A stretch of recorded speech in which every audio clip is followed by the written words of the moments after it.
waaw asalaamaaleykum waa Sénégal donc man la Momat Matar Cissé donc M2C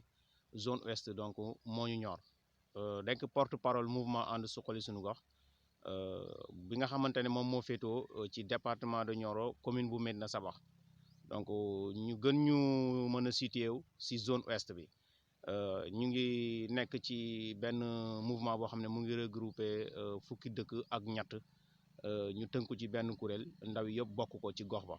waaw bu ngeen seetloo donc depuis démb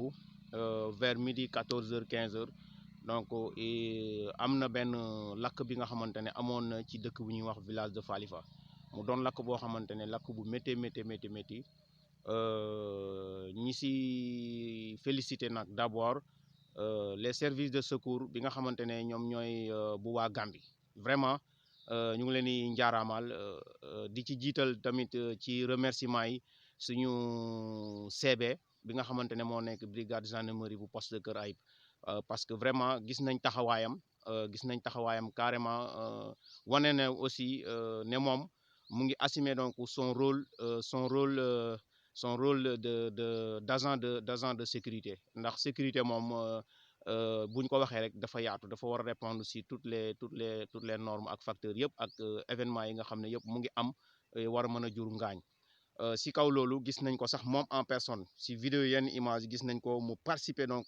si activité bi pour vraiment stopper donc le feu bokk na ci ñi nga xam ne ñu ngi doon fay safara boobu noonu vraiment bi ñu interpellé ñu voté aussi ñu woote service sapeur pompier bu Nioro dañu xamal ne ñu ngi ci yoon nekkate boobu moom bu mu jotee information bi la leen woo kon vraiment donc ñu ngi koy remercier si taxawaayam boobu noonu ñuy wax ne dañ nekk si gox boo xamante ne dafa dellu ginnaaw ci Sénégal trop mu doon loo xam ne nag dañ koy ñaawlu te ñu ngi koy jooy depuis très longtemps ñu ngi koy jooy ñu ngi mëne combat aussi pour que tamit li nga xam ne mooy suñu àq ak suñu yelleef ñu jox ñu ko boo gisee service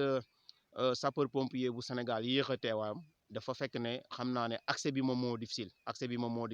ndax su ma juumul ñoom ñu ngi fa war a yegg si aux environs de 16h te bi ñu leen di alerter vraiment boobu 14h moom moo jot yaakaar naa ne bu fekkoon ne am na yoon boo xamante ne la yoon bu méngoog jamono la diggante Falifa ak Nioro di Rip kuy dem di wallu ji war na kaa mën a daw si moins de 30 minutes wala au maximum 30 minutes tamit ci loolu ñu ngi ñaan état bu Sénégal mu jàppale ñu si brigade sapeur pompier des frontières comme nu ñu amee police frontalière ak nu ñu amee yenn service de sécurité yi si localité bi bu loolu weesoo tamit ñu ngi jànkuwanteel ak yeneen problème yoo xamante ne peut-être dinañ si ñëw incha allah ci kanam mu nekk électrification rurale bi nga xam ne entamé nañ ko ci zone bi ci fukki dëkk yi ak ñett waaye ci xibaar yu ñu ci jotandigum ñu xamal ñu ne ñaari dëkk kese ñoom ñoo mën a bénéficier wu ci courant boobu noonu muy dëkk bi nga xamante ne moom moo nekk Njawara te yaakaar naa ne am na dëkk yu mu bàyyi ñu gën ko jege fi courant bi jege fu mel ni Passirippu moo ko gën a jege fu mel ni Siwol fu mel ni Ngeer ak fu mel ni Kër Babou Fadi ak yeneen gox yi nga xamante ne ñoom ñoo nekk si gox ba tamit vraiment mu doon loo xamante ne ñun tamit ñu ngi ci lancé appel état bu Sénégal mu jàppale ñu ci loolu noonu nga xam ne ndaw yi fa nekk vraiment soxla nañu courant bi te ku ne xam na ne ci fu jamono bu ñu toll nii développement mënuñu ko wax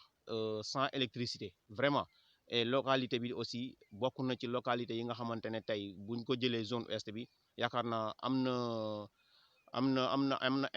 na impact ci commune bu Médina Sabakh donc du point de vue population du point de vue infrastructure du point de vue richesse ak ressources économiques yëpp kon vraiment ñu ngi ñaan état bu Sénégal mu jàpp ci loolu noonu ba nga xamante ne courant boobu ñuy wax mu mën a wàcc si dëkk yi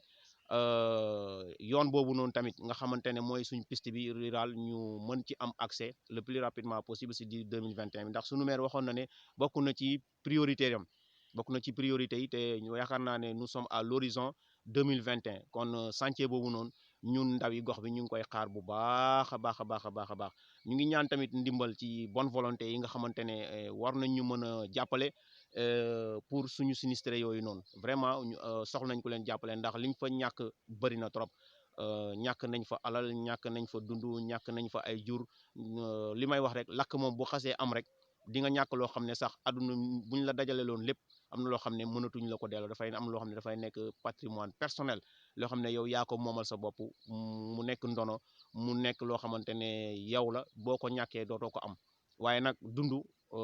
soxla nañ ko taxaw tamit soxla nañ ko lu ñuy wax tamit taxaw parce que ñàkk dafa métti te lakk aussi dafa métti donc ñu ngi ñaan bépp autorité rek boo xamante ne jot nga sunu message bi nga jàppale ñu ci mbir moomu noonu waaw man la Momad Matar Cissé porte parole mouvement ànd suqali suñu gox nekk fii ci commune bu Médina Sabakh ci gox bu ñuy wax xarfu ba ñun ñu koy wax zone est donc moom moo ñu ñor asalaamaaleykum wa rahmatullah